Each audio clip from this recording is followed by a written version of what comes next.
Hi everyone, I'm Angourie Rice. I am the writer, creator, and host of the Community Library podcast, and welcome to my bookshelf and to my Instagram.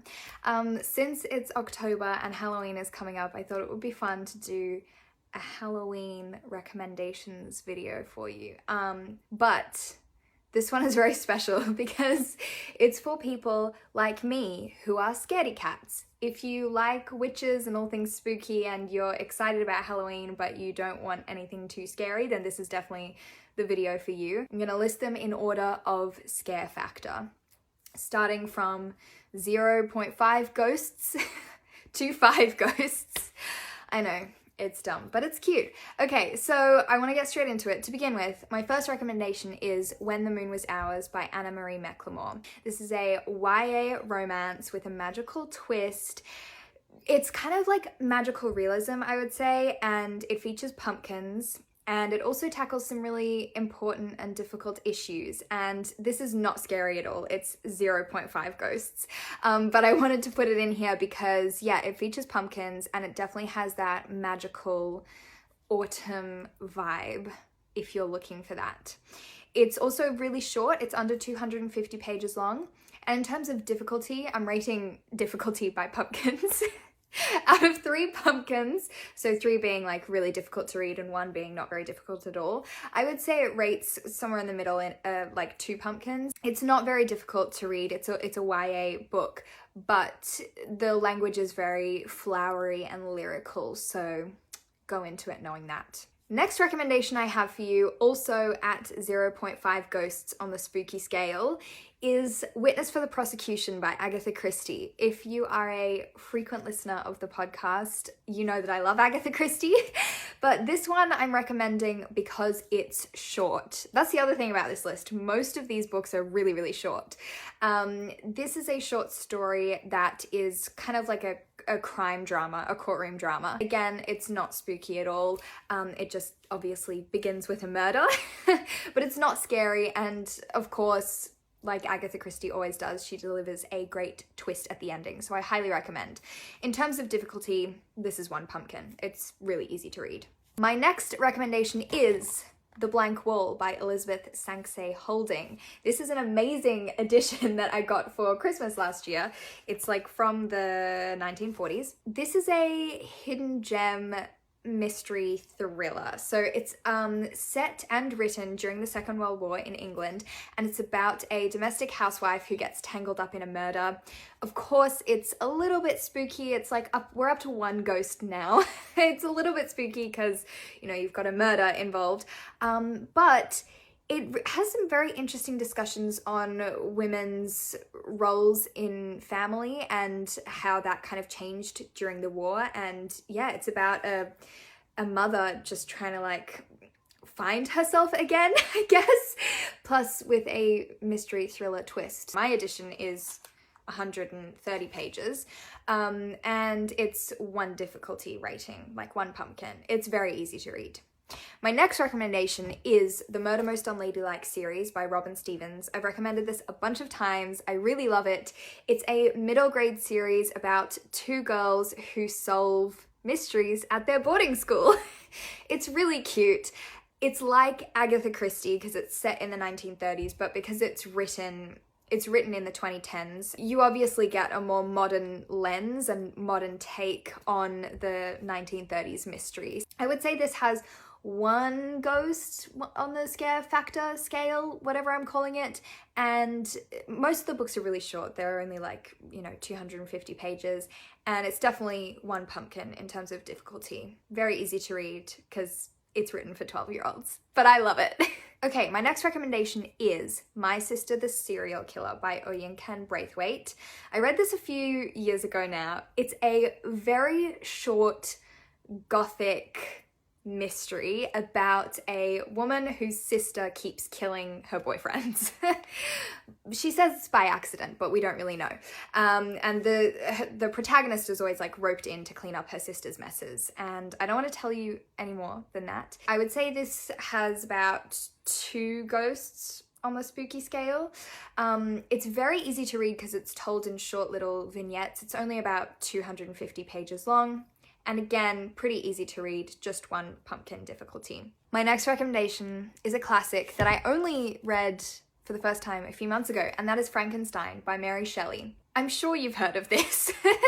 If you haven't, it's about a scientist who creates a monster, and it talks about ethics and morals and the flaws of humanity, I guess. It's very short, again, but in terms of difficulty, I will rate it a 3 out of 3 pumpkins on the difficulty scale. It took me a second to get through it. The language is quite dense and a little bit old-fashioned. And in terms of scariness, I would say it's 3 out of 5 ghosts. It is scary, but the monster itself isn't the scary thing. The scary thing is like unethical science.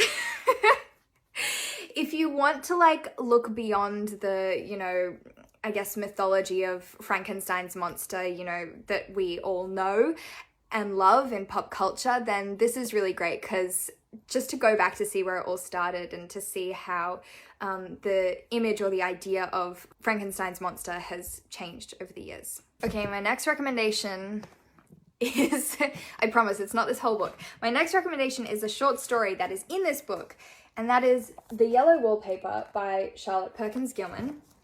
This is a very, very short story. It's like, oh my God, it's like 5 pages. And it's about female hysteria. And I don't want to tell you anything more than that. It's very ahead of its time. It was written in 1892, and talks a lot about how women's mental health was treated during that time, and it's really interesting, but it obviously takes on a horror twist. So again, I rate this 3 out of 5 ghosts. Very, very short, 5 pages. And in terms of difficulty rating, this is 1 pumpkin. It's really easy to read. Okay, next up we have another classic. I'm sorry, but there are some modern books further down the list. And that is The Picture of Dorian Gray by Oscar Wilde. Basically, the premise is a man is granted eternal youth, and his portrait instead shows signs of aging and, you know, the marks of all his sins, basically.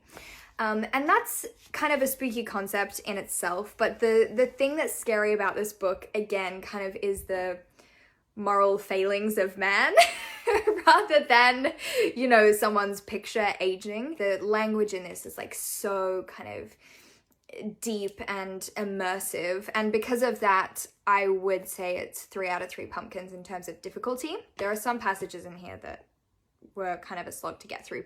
In terms of ghosts, again, 3 out of 5 ghosts. It's spooky, just in a different way, I think. It is a really great story, and if you've heard of this and you're intrigued by it, then I actually do really recommend, because it's a very rewarding book to read, I think.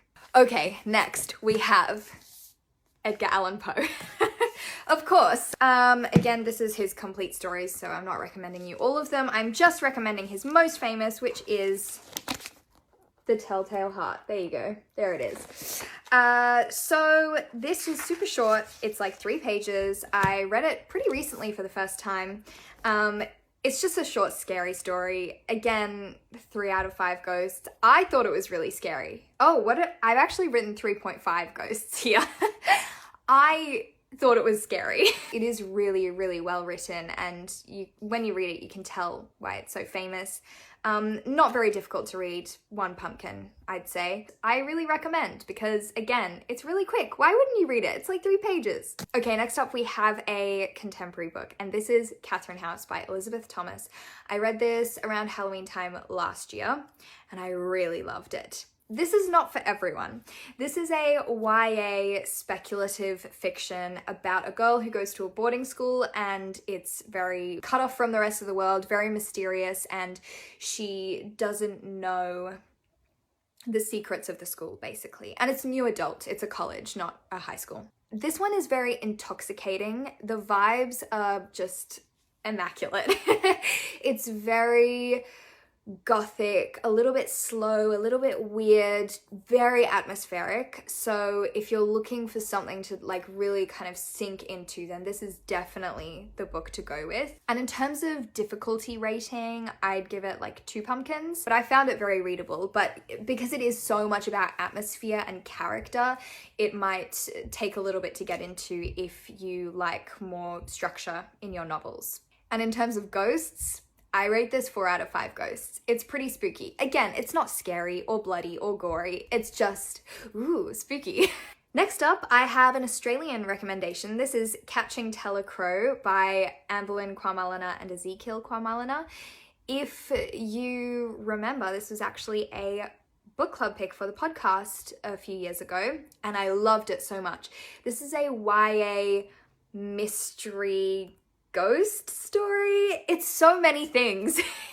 It's so like genre bending and covers so many amazing topics. You've got ghosts plus a mystery plus conversations about colonialism plus conversations about history, and it's so emotional as well. Like you get so invested in the characters, but it doesn't compromise on plot either. Like it's a really fast-paced, engaging plot.